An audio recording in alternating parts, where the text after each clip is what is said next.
오늘 우리는 우리를 위한 빛이라는 제목으로 말씀 가운데 함께 하나님의 은혜를 나누겠습니다. 누군가에게 나만을 위한 환영 그리고 나만을 위한 대접을 받는다는 것은 굉장히 소중한 기억입니다. 그래서 우리는 가족 중에 누군가의 생일 혹은 나의 지인들 중에, 이웃들 중에, 친구들 중에 축하할 일이 있는 사람에게 깜짝 파티를 준비해서 그 사람만이 그날의 주인공이다 이렇게 파티를 해주기도 합니다. 또 간혹 비싼 레스토랑 혹은 호텔 같은 데 음식들을 보면 TV로 볼 때 조금 요만큼 음식을 주는데 왜 이렇게 비싼 돈을 받고 그곳에서 음식을 먹느냐라는 생각을 할 때가 있었습니다. 하지만 그것을 좀 과정 속을 들여다보면 한 사람이 그 고객이 그 식당에 발을 디딜 때부터 식탁에 앉아서 먹고 나갈 때까지 모든 서비스를 그 한 사람만을 위해서 해준다라는 것에 그 값어치를 한다 이야기를 합니다. 이처럼 누군가 나만을 위한 서비스를 해준다는 것은 우리를 참 기쁘게 할 때가 있습니다. 저도 신혼여행에 갔을 때 긴 여정 속에서 딱 하루를 묵는 숙소가 있었습니다. 그때 그 하루를 묵는 숙소임에도 불구하고 신혼여행을 왔다는 것을 미리 알고 전 직원이 저와 저희 사모의 이름을 다 알고 있고 우리를 위한 테이블을 만들어주고 신혼여행을 축하한다는 이야기를 해줬었습니다.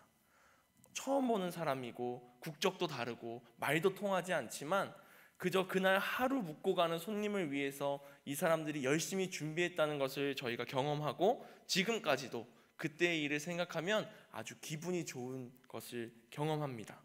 이처럼 누군가가 우리를 위해, 나를 위해 사랑해주고 우리를 대접해준다는 것은 참 귀한 일입니다. 하나님이 우리에게 이런 사랑을 보여주셨습니다. 지금 제가 예를 들었던 그 사랑들보다 훨씬 비교도 할 수 없는 크신 사랑과 은혜를 우리만을 위해서 보여주셨습니다. 자신의 하나밖에 없는 독생자 예수 그리스도를 이 땅에 보내셨습니다. 그것은 하나님을 위해서도 아니고 예수님을 위해서도 아니고 사랑하는 자녀인 우리를 위해서 보내신 것입니다. 예수님은 요한복음 12장 12절 말씀부터 보면 유월절을 지내시기 위해서 예루살렘으로 들어오셨습니다. 예수님은 이미 자신이 이 땅에 있는 이 모든 백성을 위해 하나님의 자녀들을 위해 십자가에 달려 죽으시기 위해서 이곳에 왔고 이때에 왔고 예루살렘에 들어오셨다라는 것을 알고 계셨습니다. 예루살렘에 유월절을 보내기 위해 모였던 그 많은 사람들이 나귀를 타고 오시는 예수님을 보면서 종려나무 가지를 흔들고 호산나 호산나 외쳤던 성경 말씀 우리 머릿속에 그려지실 겁니다. 이렇게 우리의 구원자가 우리의 메시아가 우리에게 왔다라는 것을 함께 찬양했던 그들입니다. 하지만 그들 중에 정확하게 예수님이 우리의 무엇을 위해 어떻게 오셨는지 왜 오셨는지 정확히 아는 사람은 없었습니다. 제자들도 정확하게 알지 못하여 예수님이 십자가에 달려 죽으시고 부활하실 것이라는 말씀을 했음에도 불구하고 그것을 믿지 못하고 도망가거나 믿지 못하고 부인했던 모습을 보였기 때문입니다. 그럼에도 예수 그리스도는 우리를 사랑하셔서 이 땅에서 십자가에 들려 죽으시고 부활하셔서 우리의 죄를 모두 회개하시고 구원해 주셨습니다. 이렇게 많은 사람들의 환영을 받으며 예루살렘에 들어오신 예수님은 예수님이 자리에 계실 때 어떤 사람들이 예수님을 만나고 싶다고 찾아왔습니다. 그들은 헬라인들이었습니다. 이때 성전에서 예배드리는 사람들은 이방인일 땐 이방인의 뜰이라는 곳에서만 예배를 드릴 수 있었습니다. 이방인이지만 내가 예수님을 믿고 예수님을 알고 싶고 예수님과 함께하고 싶기에 예수님이 이 자리에 오셨다는 이야기를 듣고 와서 내가 예수님을 만날 수 있습니까? 이렇게 물어봤습니다. 이렇게 예수님은 자신을 찾아오는 사람들이 점차 늘어나고 이방인들도 자신에게 찾아오는 모습을 보시고 요한복음 12장 말씀에서 인자가 영광을 얻을 때가 왔도다. 내가 진실로 진실로 너희에게 이르노니 한 알의 밀이 땅에 떨어져 죽지 아니하면 한 알 그대로 있고 죽으면 많은 열매를 맺느니라 말씀하셨습니다. 이제 예수님이 말씀하시던 그때가 오고 있는 겁니다. 한 알의 밀이 땅에 떨어져야 할 때가 오고 있던 겁니다. 우리도 지금 사순절을 보내고 있습니다. 계속해서 예배를 드릴 때 새벽에도 오후 2시에도 저녁에 드리는 수요 예배에도 금요 예배에도 주일 예배에도 사순절을 지내고 있음을 강조하고 그것을 잊지 않기 위해 함께 나누고 있습니다. 벌써 25일이 지났습니다. 교회 학교에 있는 아이들은 청년들까지 모두 매일 말씀을 읽고 묵상하고 자신의 기도를 적고 또 성경을 읽고 문제를 풀며 사순절에 예수님의 걸어가신 발걸음을 따라가기 위해 노력하고 있습니다. 그런데 이와 같이 우리가 새벽에도 오후에도 또 교회 학교 아이들은 말씀 묵상 책을 가지고 계속해서 사순절을 말씀 묵상하며 보내고 있을 때 그저 형식적으로 지나가는 것이 아니길 소망합니다. 그저 계속 이야기하니까 참여하라고 하니까 왜 해야 하는지도 모르고 그저 하라는 대로만 하는 것이 아니라 내가 정말 예수님을 향한 믿음과 사랑과 예수님을 향한 마음을 가지고 참여하는 우리들이 되길 소망합니다. 우리가 사순절을 이와 같이 보내는 첫 번째 이유는 나의 유익이 아니라 예수님을 섬기기 위해서입니다. 앞서서 예수님은 땅에 떨어지는 밀알에 대한 말씀을 하셨습니다. 예수님께서는 이 땅에 한 알의 밀알이 되어서 내가 죽고 나로 인해 많은 열매를 얻게 하실 것을 말씀하셨습니다. 이것은 예수님만 하시겠다라는 것이 아니라 오늘 예수님 앞에 모여있던 무리에게 하신 말씀이십니다. 너희들도 나를 믿고 나를 따르고 나를 알기 원하는 너희들도, 너희 그리스도인들도 내가 지금 말한 것 같이 한 알의 밀알이 되어 땅에 떨어져 썩어서 너희로 인해 많은 열매를 맺는 하나님의 자녀들이 되어라 말씀하셨습니다. 우리 사순절을 보내고 있는 우리들도 모두 이와 같이 나의 모습은 내려놓고 나는 썩어 없어질지라도 하나님의 말씀으로 다시 태어나는 열매를 맺는 주의 자녀들이 되길 소망합니다. 예수님은 우리를 향해서 자기의 생명을 사랑하는 자는 잃어버릴 것이고 또 이 세상에서 자기의 생명을 미워하는 자는 영생하도록 보존하리라. 사람이 나를 섬기려면 나를 따르라. 나 있는 곳에 나를 섬기는 자도 거기 있으리니 사람이 나를 섬기면 내 아버지께서 그를 귀히 여기시리라 말씀하셨습니다. 씨앗이 땅에 들어가 썩어야 줄기를 낼 수 있고 그 줄기가 자라야 열매가 맺힙니다. 예수님을 따르는 모든 자들도 이와 같이 열매 맺는 길을 따라갈 텐데 그때 나의 생명만 사랑하지 않고 나의 유익만 사랑하지 않고 나의 생명을 미워하되 예수님을 섬기고 세상에 그 사랑의 성령의 열매를 전하며 나아가는 우리가 되어야 할 줄 믿습니다. 예수님을 따라 섬기는 것만이 예수님과 함께하는 방법입니다. 우리가 이렇게 예수님을 섬기기 위해 예수님을 따라갈 때 우리는 예수님이 계신 곳에 함께 있을 수 있다. 오늘 말씀 가운데 이야기하십니다. 예수님이 계신 곳은 어디입니까? 하나님 나라입니다. 하나님과 함께하는 나라입니다. 우리가 나를 위해 사는 것이 아니라 사순절 기간 가운데 예수님을 위해 예수님을 섬기기 위해 사는 삶을 훈련하고 노력할 때 예수님은 우리와 언제나 함께 하시고 그곳엔 하나님이 우리를 귀히 여겨주시는 그 사랑의 은혜를 경험하는 시간이 될 줄 믿습니다. 오직 우리를 위해서 들리신 그 예수님을 기억하고 나도 나에게 주신 사랑을 받기만 하는 것이 아니라 그것을 나누고 예수님께 돌려드리고 예수님을 섬기고 예수님을 따르는 이번 사순절이 되길 소망합니다. 이와 같이 사순절을 보내는 첫 번째 이유는 나를 위함이 아니었습니다. 예수님을 위함이었고 예수님의 사랑을 전하기 위함이었습니다. 두 번째는 우리가 이미 구원받은 자녀이기에 예수님의 발자취를 따라 나가는 이 사순절을 보내고 있습니다. 예수님은 요한복음 12장 27절에서 28절 말씀에 이렇게 말씀하십니다. 우리 함께 성경책을 펴서 요한복음 12장 27절에서 28절 말씀 함께 봉독해 보겠습니다.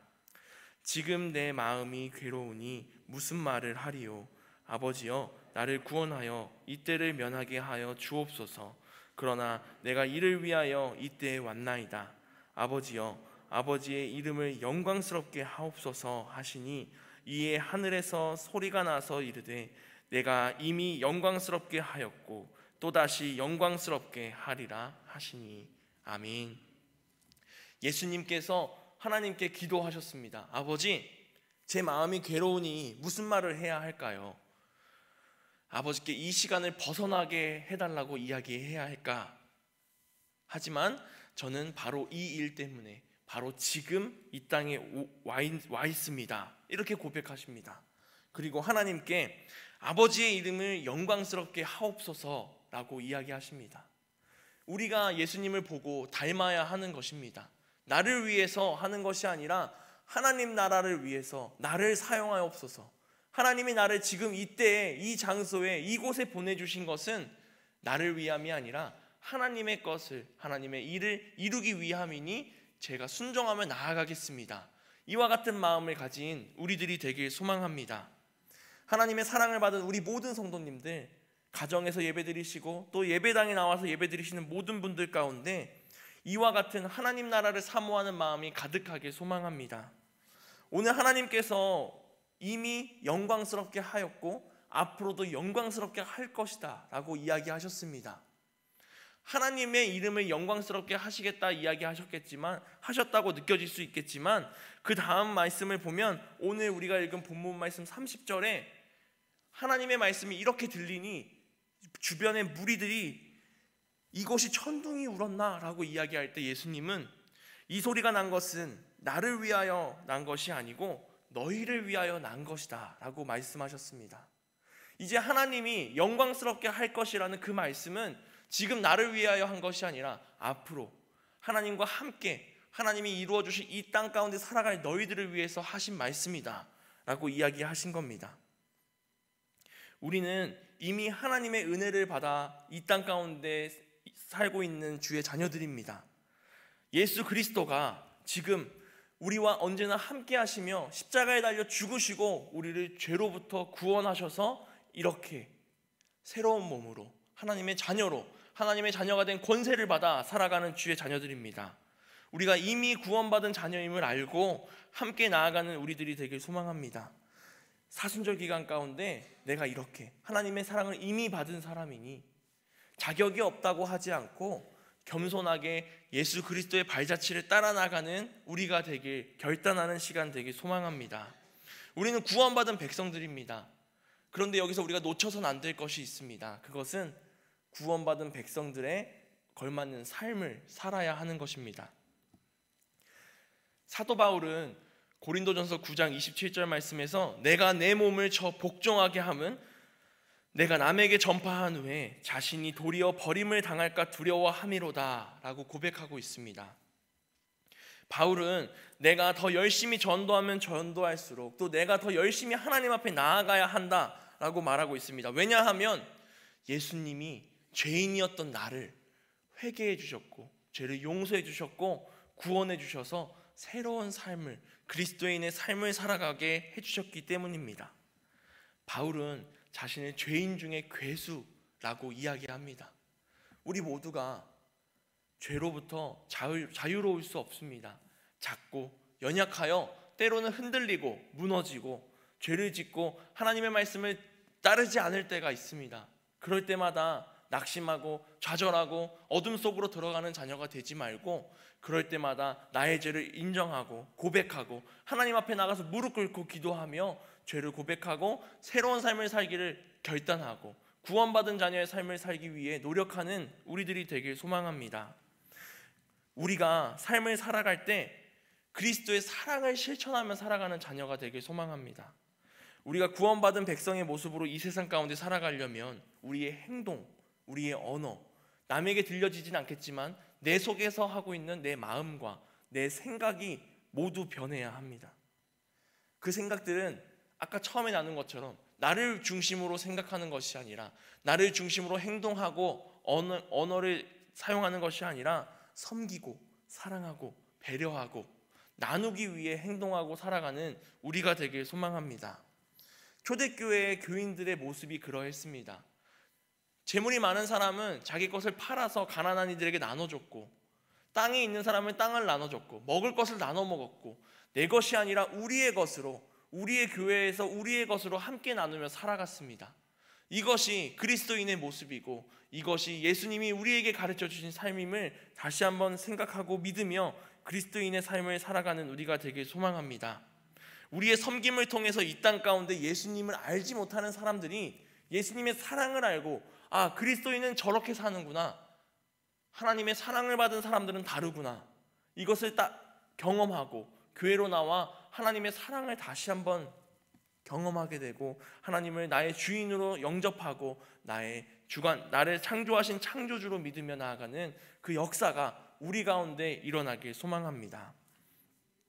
우리나라 축구 선수 중에 아주 유명했던 축구 선수 그리고 전 감독이 있습니다. 바로 차범근 감독인데요. 차범근 감독은 독일에서 축구를 하면서 굉장히 인기를 누렸고 또 좋은 실력으로 많은 사람들의 인정을 받은 축구 선수였습니다. 그리고 우리나라 유소년들을 키우기 위해서 차범근 축구상을 만들기도 했습니다. 이 차범근 감독이 우리나라 축구팀 수원 삼성이라는 팀의 감독을 맡고 있을 때 선수들을 쫙 세워놓고 골대에 공을 차서 넣는 슛 훈련을 하고 있었다고 합니다. 그때 슛을 제대로 넣지 못하는 선수들을 보면서 너희는 프로 선수가 이것도 못하냐 라고 이야기하면서 특단의 조치를 내렸습니다. 그것이 뭐냐면 자신이 직접 보여주는 거였습니다.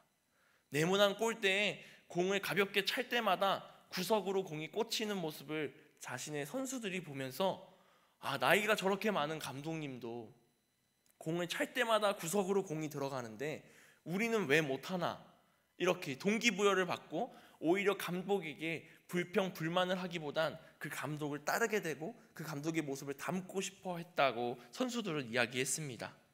또 차범근 감독은 선수들과 훈련하기 전에 감독인 내가 먼저 몇 시간 일찍 나와서 운동장을 뛰면서 자신의 체력을 관리했다고 합니다. 모든 감독들, 모든 리더들이 그렇게 하겠지만 차범근 감독이 그렇게 기억되고 있습니다. 이 모습을 본 축구 선수들이 그 모습 때문에 내가 더 동기부여가 됐고 내가 더 열심히 해야겠다라는 생각을 했다고 이야기합니다. 왜 차범근이라는 선수가 우리나라 국가대표 축구 선수로 또 독일이라는 그 나라에 가서 동양인이 성공할 수 있었는지 이 사람의 그 삶을 보면 알 수 있었습니다. 우리는 하나님 나라를 대표하는 사람들입니다. 그리스도인으로서 이 세상 가운데 다른 사람들이 우리가 살아가는 모습을 보면서 하나님의 사랑을 경험합니다. 우리들을 통해서 그리스도의 향기를 접하고 우리들을 통해서 하나님이 우리에게 주신 그 사랑의 편지를 경험하게 되는 겁니다. 차범근 감독을 보고 선수들이 동기부여를 받고 더 열심히 훈련했던 것처럼 이 세상 가운데 사람들이 우리를 보고 있고 또 우리가 예수 그리스도를 보고 있는 것처럼 이 모든 것들이 나의 몸에서 먼저 나타나고 전해지고 섬기는 우리들이 되길 소망합니다.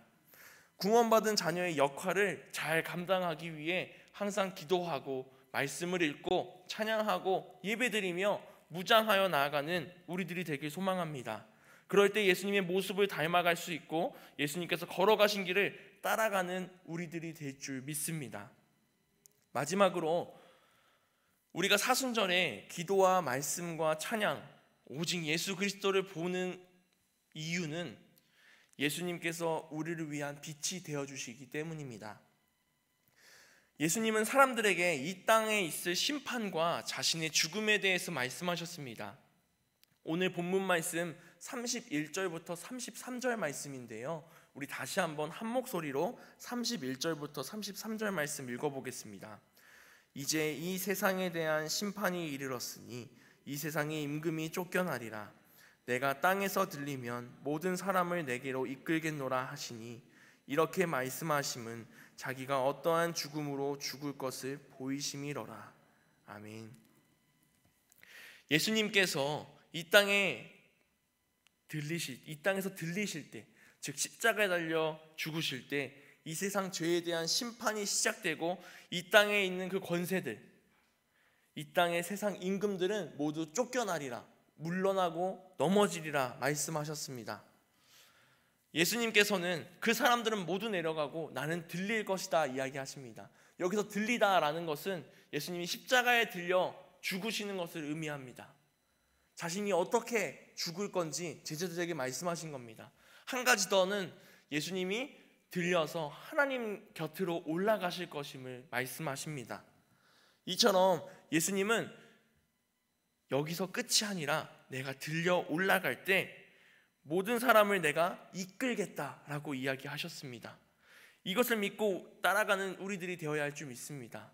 하지만 예수님의 말씀을 듣던 그 무리들은 이 말씀이 무슨 말씀인지 이해를 할 수가 없었습니다. 왜냐하면 자신이 보고 듣고 경험했던 그 상식이라고 하는 것에 벗어나는 말씀이셨기 때문입니다. 34절 말씀을 보면 이에 무리가 대답하되 우리는 율법에서 그리스도가 영원히 계신다 함을 들었거늘 너는 어찌하여 인자가 들려야 하리라 하느냐, 이렇게 물어봅니다. 우리에게 오는 그리스도는 우리와 함께 영원히 있을 거라고 했는데 왜 들려야 한다고 이야기하느냐, 이것입니다. 이사야 9장 6절에서 7절 말씀을 보면 한 아기가 우리에게 낳고 한 아들을 우리에게 주신 바 되었는데 그의 어깨에는 정사를 메었고 그의 이름은 기묘자라 모사라 전능하신 하나님이라 영존하시는 아버지라, 이렇게 고백되어 있습니다. 영존하시는 아버지가 우리에게 태어난 그 예수 그리스도다, 이렇게 이야기하고 있죠. 또 영원히 정의와 공의로 그것을 보존하실 것이라 라고 말씀하고 있습니다. 성경 말씀을 읽을 때 우리에게 보내주신 그리스도는 우리와 영원히 함께 하겠다고 했는데 왜 당신은 가겠다고 합니까? 사람들이 그것이 이해가 되지 않았던 겁니다.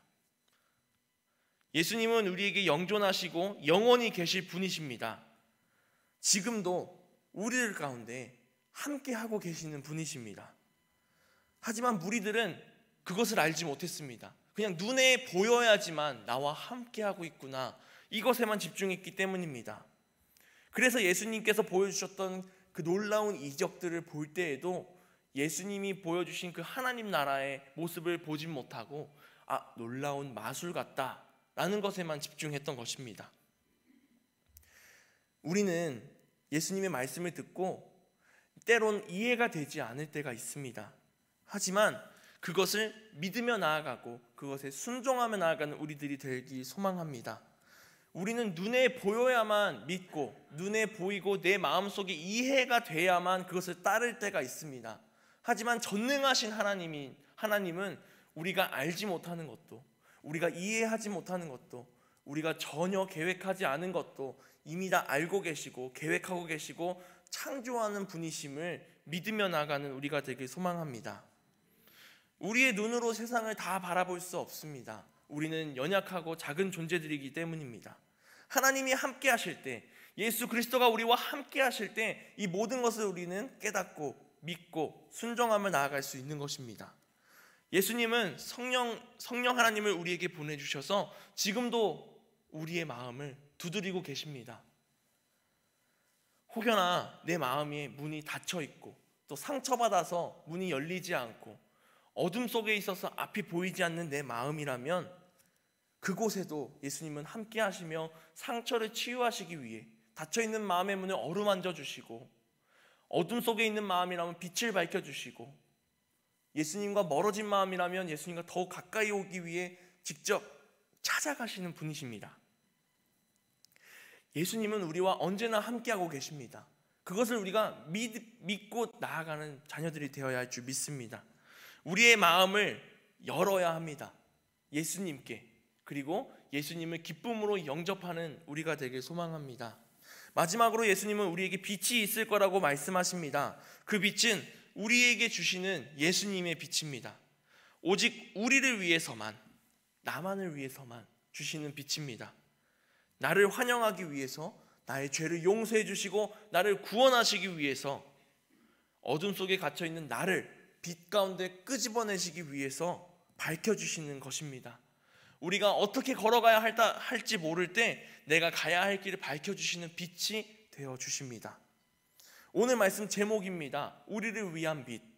예수님이 우리에게 밝혀주시는 빛입니다.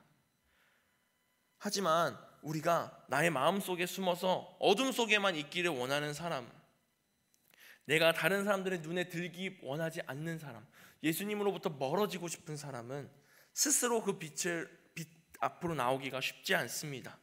어둠 속에 있을 때 내가 어디로 가야 할지 전혀 알 수 없습니다. 제가 군 생활을 하면서 야간에 행군을 한 기억이 있습니다. 그때 재밌는 일들이 일어나는데, 야간에 행군을 하다 보면 시골길을 걷기 때문에 달빛 하나에 의존해서 앞을 걸어갑니다. 그래서 내 눈앞이 보이지 않으니까 앞사람이 고개를 휙 하고 지나가면 아, 나뭇가지가 있나 보다 하고 뒤에 사람들은 똑같이 고개를 숙이고 지나갑니다. 한 사람이 살짝 다리를 높이 들어서 뭔가 껑충 뛰어넘는 행동을 하면 그 뒤에 사람들도 뭐가 보이진 않지만 뭐가 있나 보다 하고 껑충 뛰어넘습니다. 제가 행군을 할 때도 앞에 있던 어떤 친구가 장난으로 발밑에 뭐가 있는 척, 또 머리에는 뭐가 있는 척, 허리를 잔뜩 수그리고 다리를 높이 들고 껑충 뛰어넘어가는 모션에 취하고 넘어갔습니다. 그랬더니 그 뒤에 있던 수십 명이 똑같은 자리에서 똑같은 행동으로 넘어가는 겁니다. 결국 아무것도 없었는데 말이죠. 빛이 있었다면 아, 저게 장난이구나 하고 그냥 걸어갔겠지만, 빛이 없기에 혹여나 넘어지진 않을까, 혹여나 내 얼굴에 뭐가 부딪히진 않을까 두려운 마음에 그렇게 지나가는 겁니다.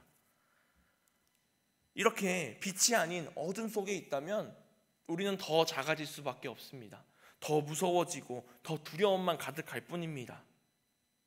그렇지만 오늘 우리에게 주신 예수님의 빛이 우리와 함께 있을 때 우리는 두려워하지 않고 담대히 앞으로 나아갈 수 있습니다. 우리에게 빛이 되어주셔서 우리가 가는 길을 밝히 비춰주시기 때문입니다. 예수님은 오늘 마지막 말씀을 통해서 너희에게 아직 빛이 있을 동안에 빛을 믿으라, 그리하면 빛의 아들이 되리라. 예수께서 이 말씀을 하시고 그들을 떠나가서 숨으시니라 라고 말씀하고 있습니다. 우리는 그리스도인으로서 예수님이 우리에게 밝히 비춰주시는 그 빛을 따라가는 자녀들이 되길 소망합니다. 간혹 청개구리 심보라고 하죠. 이렇게 해라 하면 그렇게 안 하는, 예수님이 나와라 할 때 더 숨어버리는 마음이 들 때도 있습니다. 그렇지만 예수님은 그럼에도 불구하고 포기하지 않으시고 우리를 끝까지 쫓아오시니 내 마음을 다잡고 말씀으로 힘을 얻어 예수님 앞에 한 걸음 한 걸음 나아가는 우리들이 되길 소망합니다. 나의 모든 것을 다 맡겨드리고 나의 모든 죄를 내려놓고 나의 것을 고백하고 어둠 속에서 나와 우리를 위해 비춰주시는 여러분만을 위해서, 여러분 한 사람 한 사람만을 위해서 준비해 주신 그 예수님의 빛 가운데로 나가 예수님을 믿고 이 사순절 기간 예수님을 경험하는 우리들이 되길 소망합니다. 기도하겠습니다.